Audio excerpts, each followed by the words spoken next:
नमस्कार, मैं Manoj Kumar, MG inter college Baheri.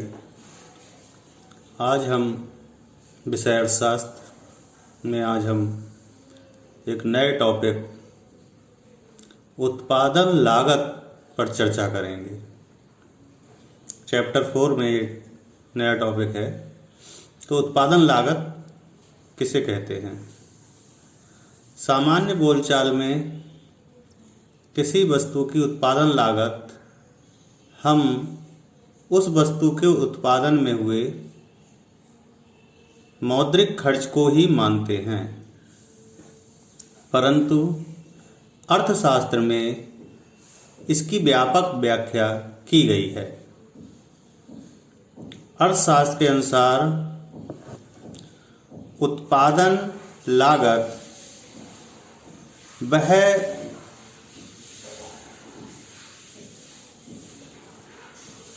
वस्तु नहीं या सेवा नहीं या मुद्रा नहीं है जो हम उसके उत्पादन में किसी दूसरे व्यक्ति को देते हैं अथवा उसके कच्चे माल को खरीदने में व्यय करते हैं। उत्पादन लागत में यहाँ पर स्वयं उत्पादनों का पुरस्कार और वस्तुओं का मूल्य में उसका अपना स्वयं का लाभ भी सम्मिलित रहता है। अर्थशास्त्र के शब्दों में हम कह सकते हैं उत्पादन लागत बराबर भूमि का लगान, कच्चे माल की कीमत, मजदूरों की पूंजी पर ब्याज, संगठनों का वेतन तथा उद्यमी का सामान्य लाभ। ये सब चीजें मिलाकर उत्पादन लागत मानी जाती है। प्रोफेसर मार्शल के शब्दों में उत्पादन लागत लगाते समय वह समस्त मौद्रिक लागत है जो उद्यमी को अपने व्यवसाय में उत्पादकों को विभिन्न उत्पादनों के फलस्वरूप देनी पड़ती है।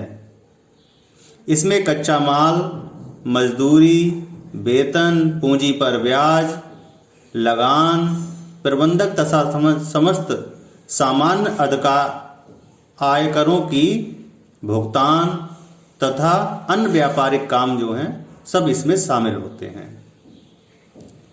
तो अब होता है कि उत्पादन लागत तो हम समझ गए क्या है। इसके उपरांत हमारा प्रश्न आता है कि उत्पादन लागत कितने प्रकार की होती है। अर्थशास्त्र के अनुसार उत्पादन लागत सामान्यतः 3 प्रकार की होती है। नंबर 1 मौद्रिक लागत, नंबर 2 वास्तविक लागत, नंबर 3 अवसर लागत। मौद्रिक लागत वह लागत है जहां पर उत्पत्ति के साधनों के प्रयोग के लिए हम जो धन व्यय करते हैं उसको हम मौद्रिक लागत कहते हैं। किसी वस्तु के उत्पादन पर द्रव्य के रूप में, मुद्रा के रूप में, उत्पादन के उत्पादों पर जो व्यय आदि किया जाता है उसे मौद्रिक अथवा द्रव्यिक लागत कहा जाता है। अर्थशास्त्रियों के अनुसार उत्पादकों की मौद्रिक लागत निम्नलिखित तथ्यों से मिलकर बनी होती है। नंबर 1 है स्पष्ट लागतें।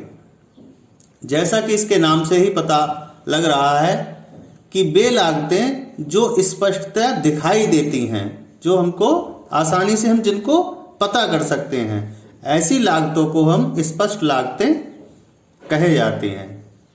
इनके अंतर्गत साधनों एवं सेवाओं का मूल्य सम्मिलित होता है जो उत्पादक के द्वारा प्रयोग की जाती हैं, किंतु जिनके लिए वह प्रत्यक्ष रूप से भुगतान नहीं करता है। उत्पादन में प्रयोग किए जाने वाले कुछ साधनों का स्वामी व्यवसायी स्वयं हो सकता है, अर्थात वह साधन उसको किसी और से नहीं खरीदने पड़े, वह उसको खुद खरीद सकता है। जैसे कोई किसान एक आटा मिल लगा ले तो उसको मशीन लेबर इत्यादि तो बाहर से व्यवस्था करनी पड़ती है, पर चूंकि वह किसान है तो सामान्यतः कुछ गेहूं उसके पास स्वयं भी उत्पादित होता है और वह उसका प्रयोग भी आटा बनाने में करता है। तो इस प्रकार की साधनों को प्रत्यक्ष रूप से वह भुगतान नहीं करता है। ऐसी लागतों को हम जो है वो अस्पष्ट लागतें कहते हैं। स्पष्ट लागतें तो वो हैं जो हमको दिखाई देती हैं, परंतु वे लागतें जो हमको सीधे सीधे हमें पता ही नहीं चलता कि हमने ये उत्पादन में लगा दी, क्योंकि हम उसका हिसाब किताब नहीं जोड़ पाते। ऐसी लागतों को हम अस्पष्ट लागतें कहते हैं।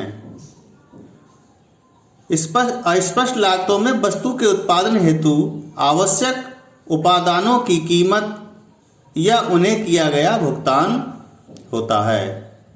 नंबर 2 है फर्म के मालिक द्वारा लगाए जाने वाले उपादानों की अनुमानित कीमत एवं सामान्य लाभ भी इनमें शामिल होते हैं। अब नंबर 2 है वास्तविक लागतें। अभी तक हमने पढ़ा स्पष्ट लागतें और अस्पष्ट लागतें। उसके बाद है वास्तविक लागतें। वास्तविक लागत का विचार तो परंपरावादी अर्थशास्त्रियों द्वारा ही प्रस्तुत किया गया था। प्रोफेसर मार्शल के अनुसार वस्तु के निर्माण में प्रत्यक्ष एवं परोक्ष रूप से लगाए गए विभिन्न प्रकार के श्रमिकों का श्रम, इसके साथ वस्तुओं को उत्पन्न करने में प्रयोग करने वाली पूंजी, बचाने में जो संयम अथवा प्रतीक्षा की आवश्यकता होती है, वह समस्त प्रयत्न और त्याग मिलकर वस्तु की वास्तविक लागत कहलाते हैं। कहने का आशय है कि वास्तविक लागत उन प्रयत्नों तथा त्यागों की माप है जो समाज को उसे उत्पन्न करने हेतु सहना पड़ता है। इसी कारण इसको सामाजिक लागत भी कहा जाता है। वास्तविक लागत में निम्नलिखित 2 चीजें सम्मिलित होती हैं। नंबर 1 है विभिन्न प्रकार के श्रमिकों के शारीरिक एवं मानसिक प्रयत्न जो उत्पादन क्रिया में प्रत्यक्ष अथवा परोक्ष रूप से भाग लेते हैं। अर्थात वह श्रम जो शरीर से किया गया हो या जो अपने मानसिक रूप से श्रमिक ने किया है, प्रत्यक्ष किया है अथवा परोक्ष किया है। इस तरह की समस्त तथ्यों को हम वास्तविक लागत में आकलन करते हैं। इसी में नंबर 2 है पूंजी को संचय करने के कारण उत्पन्न होने वाले कष्ट एवं त्याग।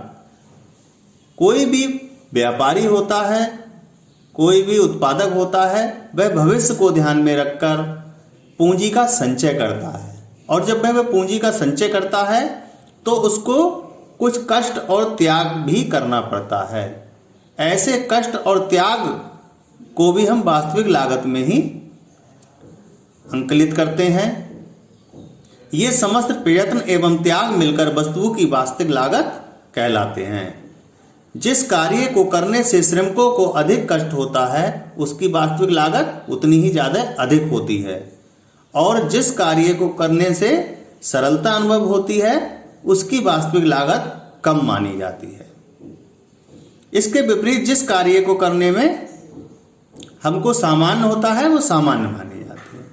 उदाहरण के अनुसार मान लीजिए एक मजदूर है, वह आपके घरेलू काम कर रहा है, तो वहां पर कष्ट की संभावना नगण्य अथवा बहुत कम है। तो हम उसको जो उसकी औसत मजदूरी होती है, जैसे हमारे समाज में प्रचलन है 300, 400 या 500 रुपया, वही उसकी वास्तविक लागत मानी जाती है। परंतु एक मजदूर बिजली के खंभे पर चढ़कर, मोबाइल के टावर पर चढ़कर या किसी खतरनाक जगह पर अपने कार्य को संपादित करता है तो वहां पर खतरे की संभावना बहुत अधिक होती है। इस प्रकार उस मजदूर की वास्तविक लागत सामान्य प्रकार से काम करने वाले मजदूर की वास्तविक लागत से अधिक मानी जाएगी। उसके बाद है अवसर लागत। अवसर लागत वह लागत है जो किसी एक वस्तु के उत्पादन में किसी साधन के प्रयोग किए जाने का अभिप्राय है। अर्थात हम किसी वस्तु को जब उत्पादन करने के लिए कोई साधन का प्रयोग करते हैं तो उस साधन को अन्य वस्तुओं के उत्पादन के लिए प्रयोग नहीं किया जा रहा है। अतः किसी वस्तु को उत्पन्न करने की सामाजिक लागत उन विकल्पों के रूप में व्यक्त की जाती है जो उस वस्तु को उत्पादित करने के लिए हमें त्यागने होते हैं। प्रोफेसर मार्शल ने उद्यमी के दृष्टिकोण से उत्पादन लागत का विभाजन निम्न प्रकार किया है। नंबर 1 प्रधान लागत अथवा परिवर्तनशील लागत। नंबर 2 पूरक लागत अथवा स्थिर लागत। प्रधान लागत से आशय वह है जो उत्पादन की मात्रा के साथ साथ बढ़ती रहती है। इस कथन को और अधिक अच्छी तरीके से स्पष्ट हम इस प्रकार कर सकते हैं कि यदि उत्पादन की मात्रा में कमी हो जाती है तो प्रधान लागत में भी वृद्धि हो जाती है। इसके विपरीत यदि उत्पादन की मात्रा में कमी हो जाती है तो प्रधान लागत में भी कमी हो जाती है। इस प्रकार से उत्पादन की मात्रा और प्रधान लागत में प्रत्यक्ष तथा आनुपातिक संबंध पाया जाता है। उदाहरण के अनुसार एक चीनी मिल को चीनी बनाने के लिए गन्ने के साथ साथ बिजली, श्रम की आवश्यकता पड़ती है। गन्ना मजदूरी और बिजली पर होने वाले व्यय चीनी उत्पादन की मात्रा के साथ साथ घटता बढ़ता रहता है। यदि मिल का मालिक चीनी का उत्पादन कम कर देता है तो उसकी बिजली भी कम खर्च होगी और उसको श्रमिक भी कम लगाने पड़ते हैं। परंतु इसके विपरीत यदि वह ज्यादा उत्पादन करता है तो उसे अधिक ऊर्जा की आवश्यकता होगी और अधिक ही श्रमिक अपने कार्य को संपादित करने के लिए लगाने पड़ेंगे। उसके बाद सेकंड है पूरक लागत अथवा स्थिर लागत। स्थिर लागत से ही आप समझ जाएंगे कि इसका मतलब ये लागतें ना तो घटाई जाती हैं और ना ही बढ़ाई जा सकती हैं। ऐसी लागतों को हम पूरक लागत अथवा स्थिर लागत कहते हैं।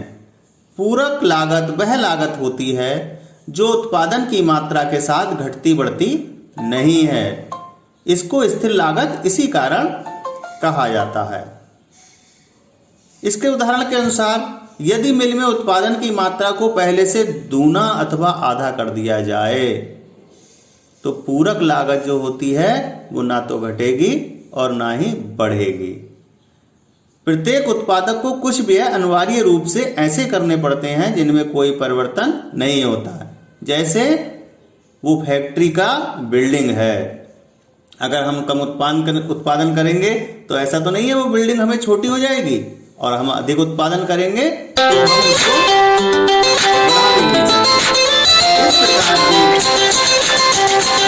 लागत को पूरक लागत कहा जाता है। आज के लिए इतना ही। कल इसी में कुछ अन्य बिंदुओं पर चर्चा करेंगे। अपने घरों में रहें, सुरक्षित रहें, स्वस्थ रहें।